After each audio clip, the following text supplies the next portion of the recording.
Hey, my name is Trish Ware, and I am obsessed with all things pregnancy and birth, and helping you to navigate both the practical and the magical seasons of this journey called motherhood.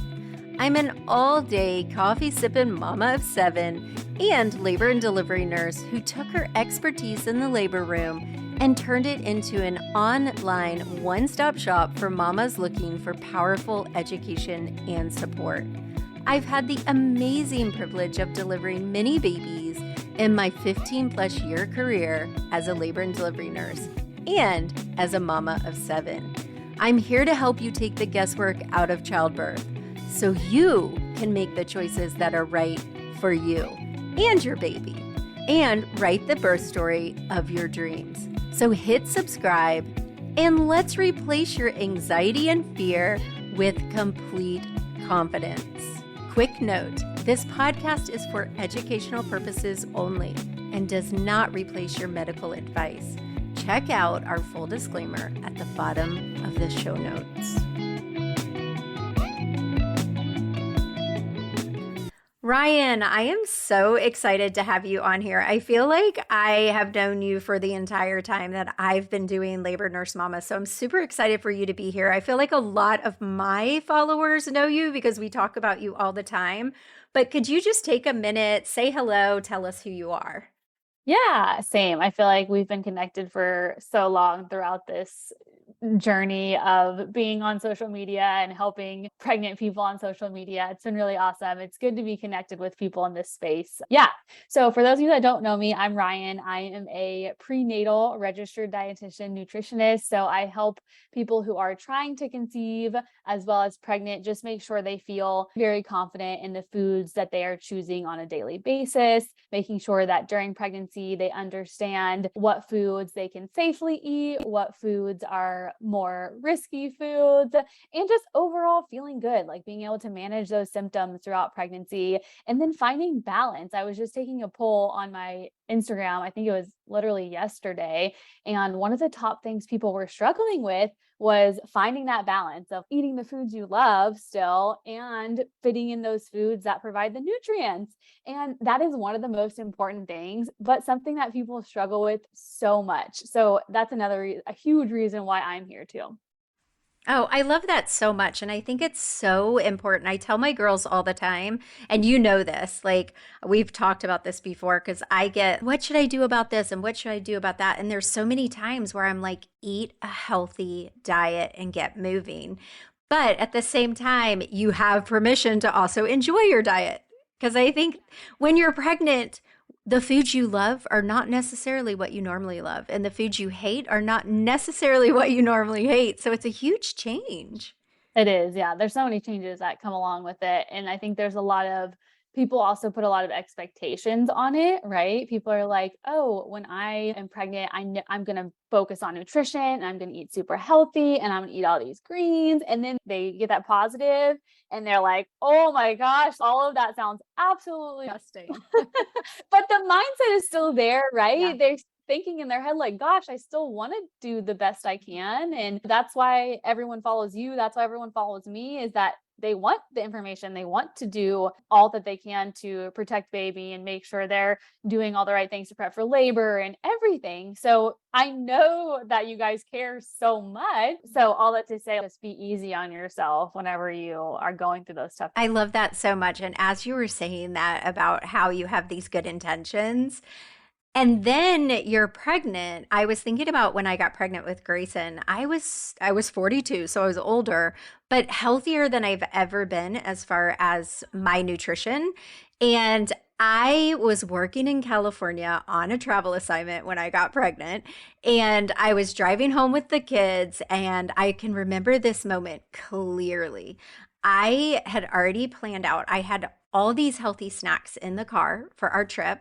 And my kids had their junk food snacks just to keep them happy because we drive across the US. And we got stuck in Colorado. There was an accident. It was a 2-lane road. We were stuck for 5 hours. And all on the road, it was terrible. This is terrible. Side note, we had to get out and go pee on the side of the road because I'm pregnant.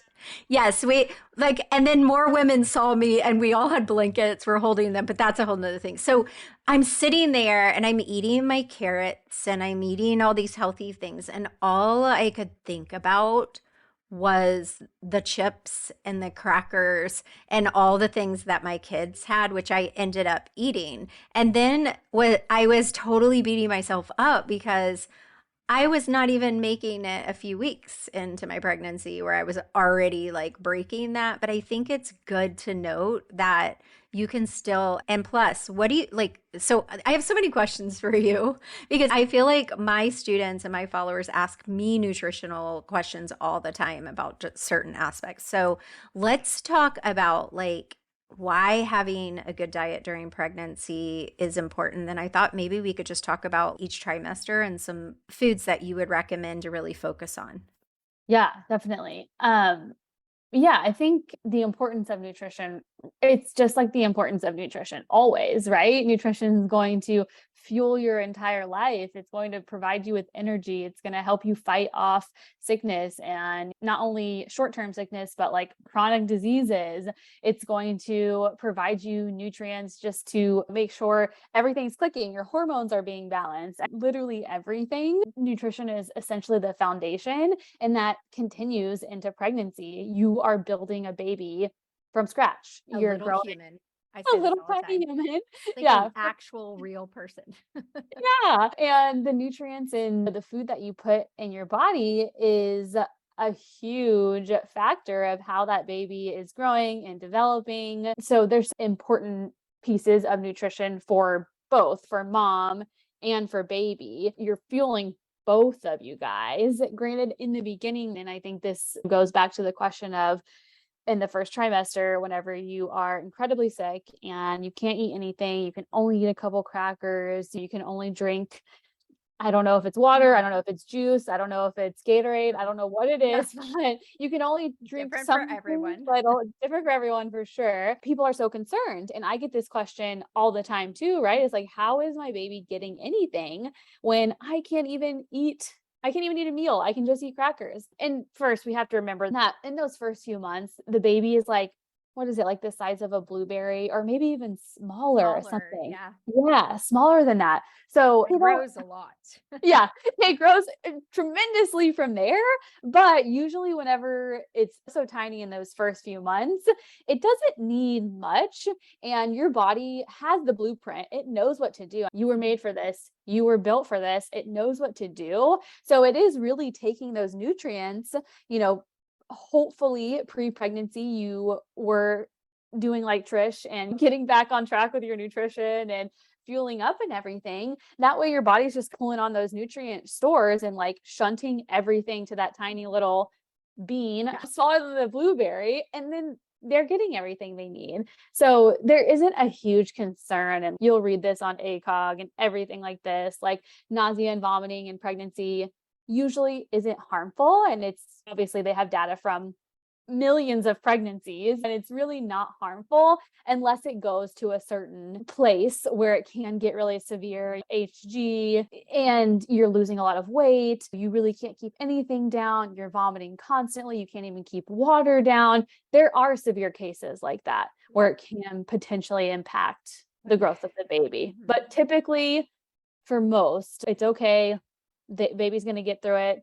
You're going to get through it. Everything will be okay. Yes, I love that you say that because I get that all the time as well. And I think the important part of that is, like you said, bolstering up your nutrition prior to pregnancy, if it's not a surprise, hopefully. And then being able to remember baby's going to get everything, but you're important too. And I think that's where we suffer a little in that first trimester where it may be taking out of us and especially your energy and all of that. So that's always fun. So, first trimester, let's say mama is able to eat. Do you have a few recommendations for like superfoods or something that she should be concentrating on? Absolutely. Yeah. It's so funny too, because I'll share posts on social media that's, hey, these foods are okay to eat if you have morning sickness. And it's like crackers and mashed potatoes and rice and like these super bland, more carb heavy foods. And then I'll always have people that comment like, but what if I feel good? And it goes both ways, because then I'll share a post where it's eat leafy greens and eggs and fish and nuts and seeds. Yeah. And then the other people will comment, but I can't eat any of that. So I'm like, I know, guys, I know. I'm sharing it all, right? I'm trying to share it all. So yeah, if you are someone who has escaped nausea and vomiting and you're feeling good, bless you. Other women resent you. Yeah, that's amazing. That's amazing. And yes, like I said, leafy greens. So folate, choline, these are both super important nutrients during this time. Vitamin D is super important during this time. So when we're thinking about folate, leafy greens, any sort of green vegetable, also nuts and seeds have a lot of folate in them. Eggs and egg yolks specifically have tons of choline, and they also have folate in there. So you're knocking both out with getting your eggs in. I'm trying to think what else would be. Usually most people can't eat fish. Fish is great during the whole extent of pregnancy. If you can eat fish in the first trimester, definitely go for it, because that's going to get you vitamin D. Prepare it. Yes. Yeah. That might be the trick, is have someone else be in the kitchen, hopefully in another room or something where you can lessen the smells, and then maybe you can eat it. So those are all really good. Legumes like lentils are also a good source of folate and fiber. So that's a good one to include. Iron's really important as well. Iron, again, is another one that's very important throughout pregnancy, but especially important too in the first trimester when those major organs are being developed, the neural tube is closing. And so it's a really important time. And those are all good options to work on including in the first trimester. Oh, I love that. So now let's move into the second trimester, and I'm assuming those foods are good to continue. What would you recommend adding to the second trimester? Because I think for a lot of us, the second trimester is where we actually have a choice now on what we eat, and we can handle more. Most of us, not always, because I've had one pregnancy where it was awful till the end, but yeah, which can definitely happen. I know. It's you just like never get that like it's the most depressing good feeling state. back. Yeah. It just is so depressing. So protein, it's when I would start loading up on more protein. As you go throughout pregnancy, your protein needs are going to gradually increase the whole way through. So the second trimester is when I would really think about making sure that you have protein at every meal and snack. Maybe if you are adding an additional snack, if you're feeling more hungry, making sure that in that snack, you're getting a source of protein. That way you're in your head like, okay, I'm bumping it up a little bit. Okay. Meat, lots of meat. If you can stomach meat and fish at this point, those are great sources of protein. Greek yogurt is also great. Foods that are high in probiotics. So if you can stomach yogurt even in the first trimester and you can't do meat, Greek yogurt will get you some of that protein and also other essential nutrients like calcium and iodine and all that good stuff too. I would say factor back in the vegetables, because I would bet that majority of people can't stomach vegetables in the first trimester. So if you are like a totally new person in the second trimester, be sure to try to fill half of your plate with any form of vegetable that you like and that sounds good. And then make sure, generally, when we're talking about building our plate, the other fourth should be protein, and then the other fourth, some source of complex carbs. Hopefully you can get more fiber from those carbs as well. Oh, nice. So I do have a question. What about for my mamas who don't eat meat? Yes, this is definitely a loaded question. Research tells us that you can completely have a healthy pregnancy as a vegetarian. Granted, you are meeting your nutrient needs. So that's when it gets tough, because as we've just spent the past 20 minutes talking about or whatever, it can be challenging to eat at all. Yes. So if you are already knocking off a lot of foods that you're saying, I do not eat, and then you cannot eat, it's going to be a huge struggle to meet your nutrient needs. Yes, but Ryann, I can supplement. I'm taking a prenatal vitamin. Yes, but that prenatal vitamin, it does not have everything you need. It's not going to cover your needs completely. It's not going to make you feel as good as eating real foods are either. So I could spend a whole 3 hours talking about vegetarian diets during pregnancy. And we actually, I don't know when this is coming out, but we're actually updating our guide on vegetarian nutrition for pregnancy. Oh, And nice. that's coming out next week. And that would be September, I think 26th is when it's coming out. Okay. So maybe by the time this airs, it'll probably already be live, I would assume. for sure. So yeah, and that guide is going to be incredibly helpful. I know that many people, and not to discount why you follow a vegetarian diet, I get it. I totally get it. There's so many different reasons that people follow a vegetarian diet. But when we're looking at it from a completely unbiased, just objective, scientific, we're just looking at the data, it isn't the most ideal way to eat during pregnancy, because meat and seafood are two of the food sources that provide the most nutrients needed in higher amounts during pregnancy. And that's not to say plants aren't good or eating more plants is bad. We love eating more plants during pregnancy as well. But even if you ate copious amounts of vegetables and you're like, hey, but I'm killing it eating all these vegetables and everything like that, it's not equivalent to what meat and seafood and dairy and eggs are going to provide. They're just like way over with meeting your nutrient needs, even if you were to eat 4 cups of broccoli for lunch. Like you still wouldn't get close. Yeah. Simple, but hard.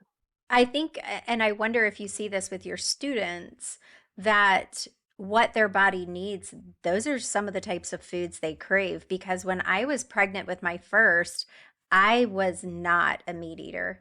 And that's the first time I've ever had steak, was when I was pregnant with him. And I could not stop myself. Like, I had to have that steak. And that was the first time I ever had steak.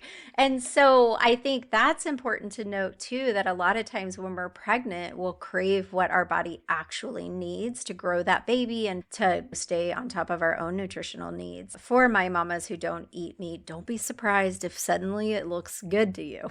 Yeah, I know. That reminds me of that Friends episode where Phoebe's, the baby needs meat. The baby needs meat. Do you remember that? Where she's like craving like meat and she's like such a vegetarian. Yeah. It's so true. Sometimes the baby needs ice cream, something like that too. You never know. I know. I used to be like, I'm feeding the baby. The baby wants it. Okay, so second trimester, we've continued with our veggies. We've added in some important proteins. What about third trimester? Anything significant or continue the same? Yeah, continue the same, definitely. The third trimester is when a lot of people struggle with iron, speaking of that steak, because your blood volume has increased insurmountably. And so that's when a lot of people will test their iron and realize they're low or they're actually anemic. So I would say, yes, it happens with so many people. This is one of probably, how do I fix my iron levels, is top 3 questions that I get every single week. And so speaking of the meat conversation, red meat is going to be one of the best options to include more of if you're struggling with your iron levels. And so another nutrient that goes right along with iron is zinc, which is definitely way less talked about, but equally as important. Luckily, foods that are high in iron are typically also high in zinc. So if you're trying to incorporate more of those, you'll most likely be getting that zinc along with it too. But another good source of zinc is shellfish. Anything shellfish will get you some zinc, making sure it's cooked. Most shellfish is safe for pregnancy. As long as it's fully cooked, you're usually good to go there. Another nutrient that I always like to highlight for the third trimester is omega-3s. That is when DHA, a type of omega-3, is being rapidly accumulated in baby's brain for when that final push during the third trimester, when they are honestly growing so much. So DHA is super important. And that no is more baby bean. Yeah, no more baby bean. Baby watermelon. Yeah, exactly. So that's when that fish is going to be of utmost importance. So if you have not been able to stomach fish at all hopefully in the third trimester, maybe you'll be able to fits them in any way you possibly can. You can get some outside of fish sources. That's just the most concentrated, best source where you're going to find it. Okay, so I also want to jump into, so one of the things I have a belly birth masterclass, which is a class for C-section mamas, and I have had surgery before, not a C-section, but I did a lot of research prior on foods that heal and recovery. So I thought I would love to talk about prepping for the fourth trimester and foods that can bolster that healing period. And also, for me, I found that I was way hungrier when I was breastfeeding and recovering than when I was pregnant. So I thought maybe we could talk about some foods to prep for birth and maybe for a belly birth, and also foods for that fourth trimester. Because I think a lot of moms prep for pregnancy, prep for birth, and then they leave off that really important time. Just so much, right? You want to be prepared for each next stage, but you're just trying to survive the stage that you're in also. So it's a lot for sure. So, okay, we're thinking about preparing for essentially having a major surgery. So the nutrients that I just mentioned are both important. So iron and zinc. Specifically, because you don't know how much blood you are potentially going to lose, which is probably a lot. Regardless of how you give birth, you're likely going to lose a decent amount of blood. So anytime we're thinking about blood, we're thinking about iron and how our iron level is going to be. So super important there. Zinc is also a healing nutrient that you would want to emphasize and get more of. Vitamin C is another one that you want to make sure you're including plenty of, because that's involved in our skin elasticity and everything like that. And then foods that are higher in collagen, also really important there as well. And then we're thinking about, so those are collagen's found in tougher cuts of meats. So it's found in like the connective tissue, which makes sense when you really think about it. I'm not a huge meat eater, so like I eat it, but it's not my go-to. So when you say that, I'm thinking, I don't think I could do it when I was pregnant. I don't know if I could do it right now, but okay. Can they take a collagen supplement? So you could, with any of these things, you can supplement, right? But it's not as good, because when we're thinking about the real food, you're getting more than just that individual nutrient. When we're taking a supplement, they are sequestering one nutrient and you're taking it by itself typically. But when we're eating it in a food, it has a more synergistic effect. It's working with everything that you're getting from that food. Yeah. And so it might even act differently. And that we do have science that shows that, like, when you take vitamin C by itself versus when you're eating vitamin C in an orange or a bell pepper, it's different. Things happen differently in your body. So that's why food is always going to be the preferred source over a supplement. But yes, you can take a collagen supplement. You can take, they have the powdered collagen peptides and things like that. So you could do that. You could, if you don't necessarily like eating meat per se, bone broth is a great option, because you're not really like diving into that meat, if that doesn't sound like palatable. And you can make it with your vegetables and make a soup. Yeah, exactly. Yeah. So you can drink it plain. You can drink bone broth plain. You can mix it with, make a soup. You can use it to make like grains. Like, instead of using water, you can use, bone broth to make like rice or quinoa or anything like that. Just the words bone broth does something to me. Sorry, I'm like very much have always leaned towards not being, like, if I eat meat, like my husband's, you kill it, like it's burnt. Like I want it dead and gone. But anyway, okay, so what about moms? When you were saying that preparing for surgery, I was also thinking about, I mean, I'm like that rogue labor nurse who is like, who cares about hospital policy? It's all right. If anybody's listening to me that want to hire me in the future, I do care about hospital policy. But when it comes to eating during labor, it's so maddening to me. But I had this huge conversation with my students recently When we're talking about eating during labor, I'm more so talking about women who are being induced because when you go into labor spontaneously, you taper yourself off anyway. When you're in active labor, the last thing you want to do is eat a protein bar. When someone is in labor and feels like eating, which is typically my induction moms, do you recommend any foods to pack in their labor bag that they can sneak and eat? Yeah, definitely. I think, I don't know, we're seeing kind of a shift, I feel, and you would know better than I would, but I feel like there are more and more hospitals that are changing their policy and that are like allowing people to eat, especially if it's a longer process. I would say it depends on which coast you're on. Because if you're on the West Coast, it's more likely that they're going to do that. But a lot of facilities do not. It's clear liquids only. And once you get an epidural, you're under anesthesia, which it makes a little more sense in that case.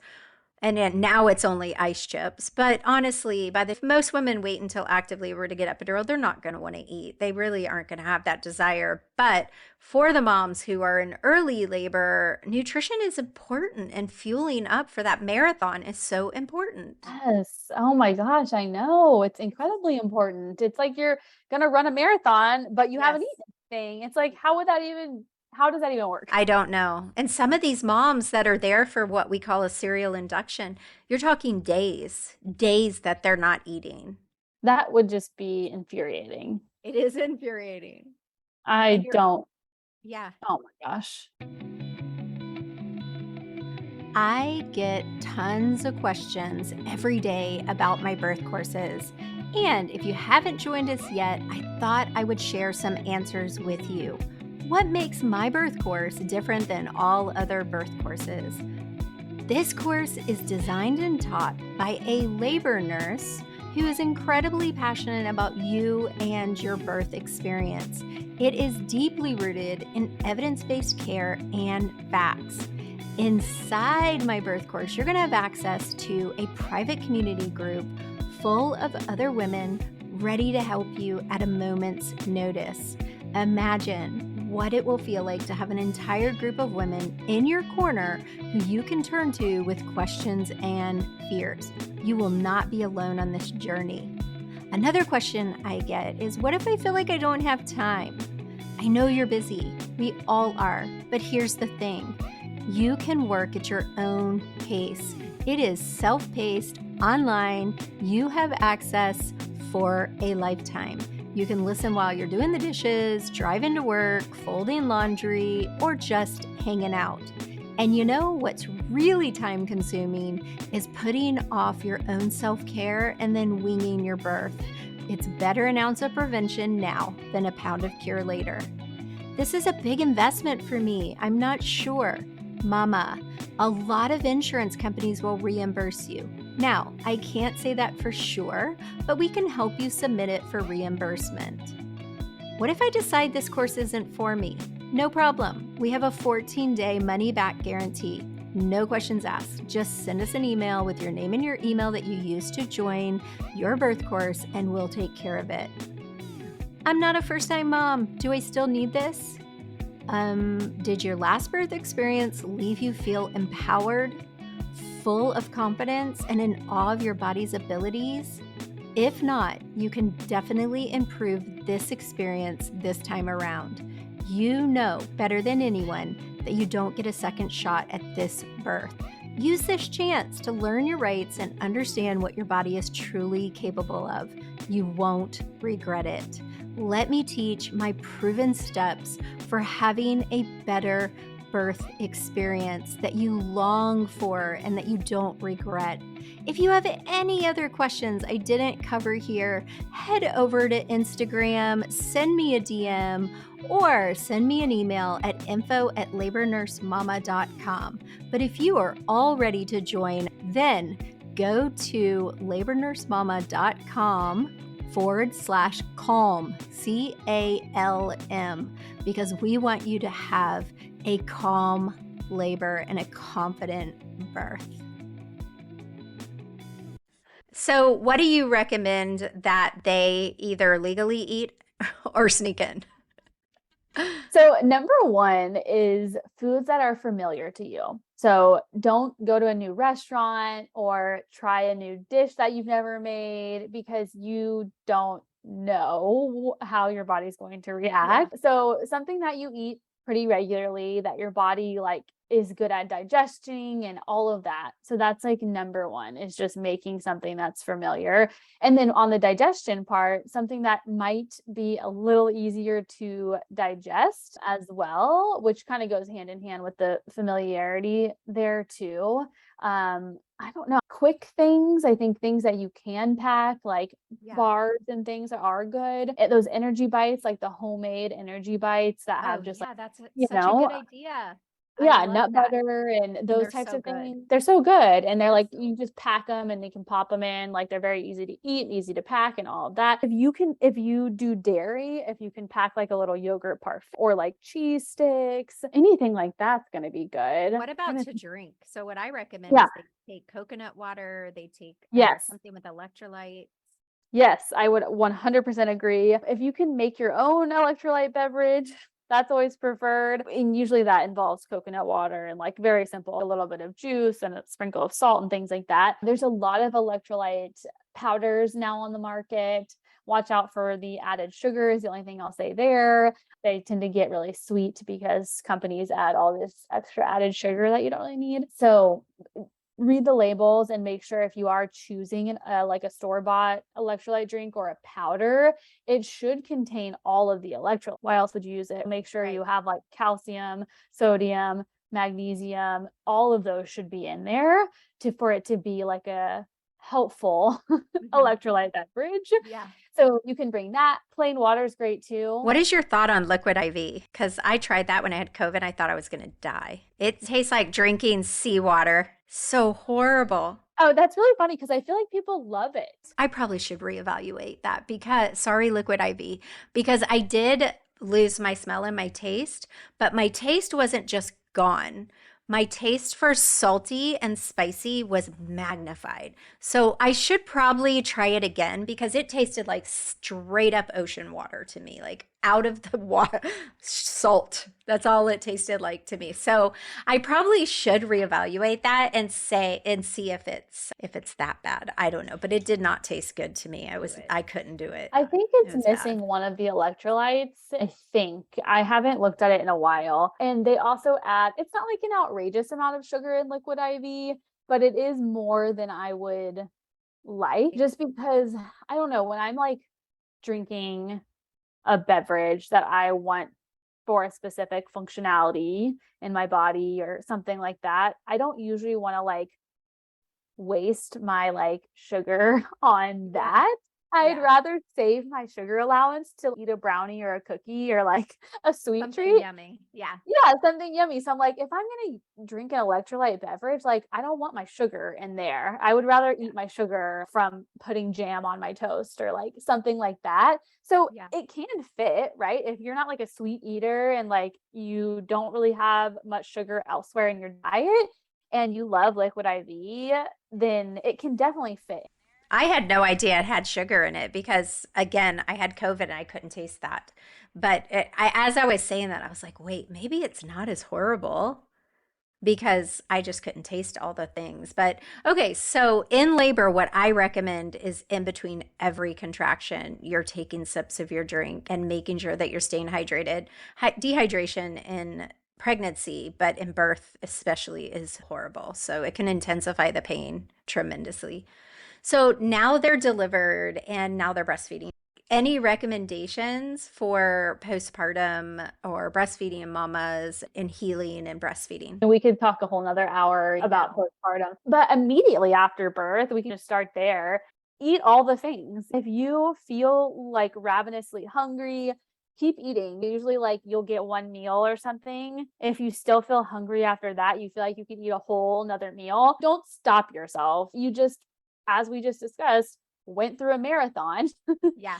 I have had patients that have chosen things that I'm like, girl, you are so going to regret that because it is going to come back at you because again, your digestive system is a little wackadoodle after delivery. So let me ask you this really quick. I'm not a sushi eater. My husband is, and now my 7-year-old is because of my husband. But are there okay things that they can eat that are like sushi during pregnancy? Because I hear that a lot and I'm like, I don't know. Yeah, absolutely. There's tons of sushi options.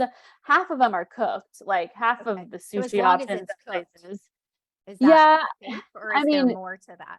there's more to that. So I would say we talked about shellfish, right? So you always want to eat cooked shellfish no matter what.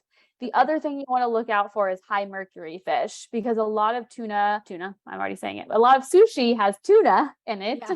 And they sometimes So use tuna rolls off the table. tuna rolls typically off the table Okay. because you don't often know what type of tuna they're Okay. using.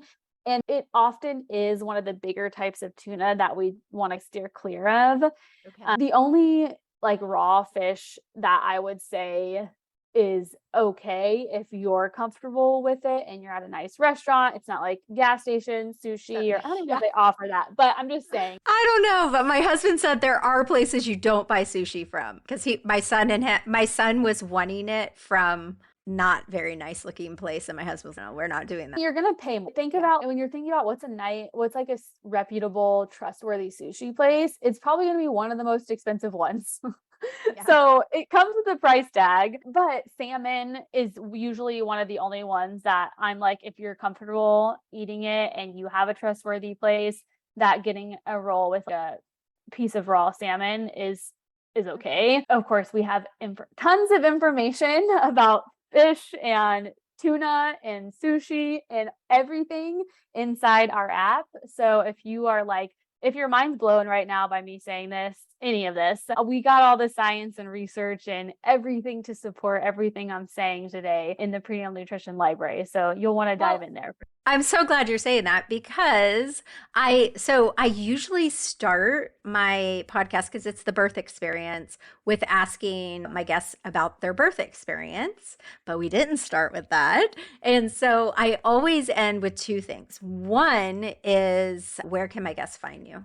We've talked about it, but tell them what you have to offer because Ryann is someone that I've been recommending from the very beginning because I just love your content and I love your approach and how laid back it is and easy to consume. Thank you. And I don't have children, so I can't do the birth experience thing. One day. So one day soon, maybe. But Ooh, I'm not pregnant. This is not an announcement. Okay. Anyways, so yes, we have an app called the Prenatal Nutrition Library. You can actually download it for free on the Apple Store or the Google Play Store. You'll get in, and there is some free content in there. We didn't talk about heartburn, and now that I'm like, did we? But We we can have have a a free whole topic on that too.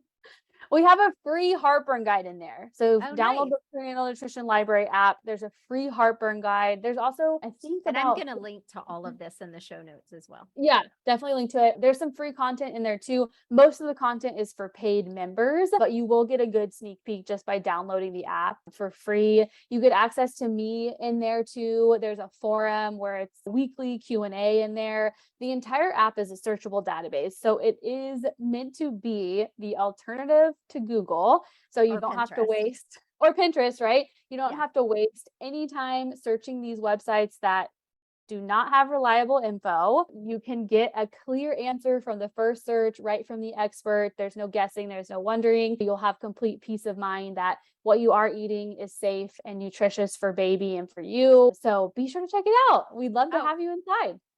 Yeah, I love that so much. And I love how easy that is for them to find it. And like you said, like anybody can put anything on Google, like anyone.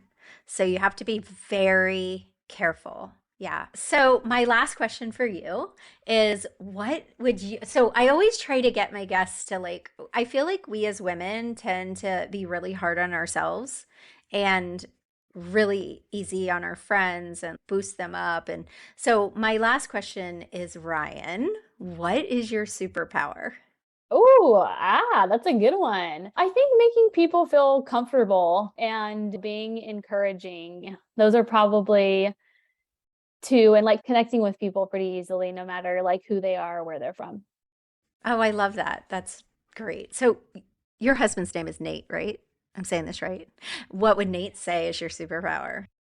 I think he would say something similar. I think he would say, he would probably say just being who I am in any situation. I think there's a lot of people that tend to change their personality depending on if they're on social media, if they're with their family, if they're with their friends, if they're at all these different facets. But I feel like he would say, I am the same person, regardless of any situation that I'm in. Oh, I love that too. Thank you so much for being on today. And I'm going to link to all your information so they can find you. And I really just enjoyed this. And I know that my students and my followers will as well. So thank you so much. I hope so. Thanks for having me. Mama, I hope you enjoyed this episode where I talked to Ryann, the prenatal nutritionist, who I just adore, and I love her information. If you're interested in joining her community and her private app, where she teaches you all the things that you can and cannot eat, how to combine different foods, and gives you just valuable evidence-based information, then click the link in the show notes and find out all her information. All right, you guys, as always, every Friday morning, you'll get a new podcast recording. Hit subscribe so you never miss a beat. All right, bye for now.